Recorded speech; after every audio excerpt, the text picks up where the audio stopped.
দেখো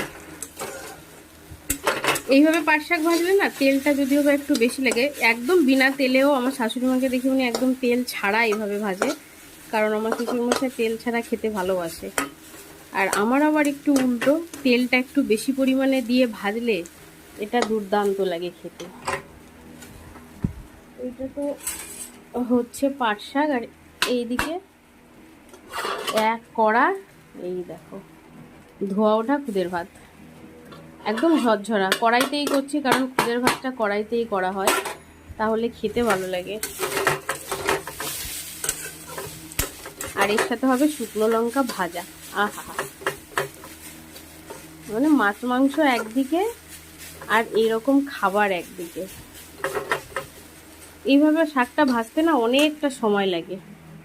দেখো দু কড়াইতে দুটো হচ্ছে। এই যে ডিম আনা হয়েছে, এই ডিমটা ভাজা হবে।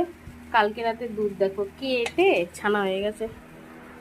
আমার বাড়ির সদস্যগুলো সব এই যে ঘুমোচ্ছে, আর এইটার কাণ্ড দেখো প্যাকেটের মধ্যে ঘুমিয়ে আছে।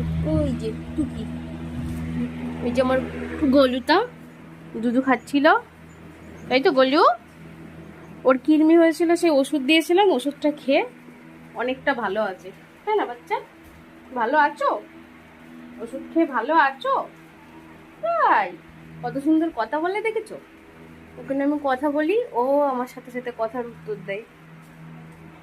দেখো ঘুম এত পরিমাণে চোখে, মানে ও তাকাচ্ছেই না আমার দিকে। তাকাবে না গোলু? ও গোলু, গোলু গোলু গোলু দেখ ঘুমিয়ে গেছে, কোলেই ঘুমিয়ে গেছে। চলো রান্নাটা করি, আর ওকে ওর মায়ের কাছে দিয়ে আসি দুধু খেতে। কাউ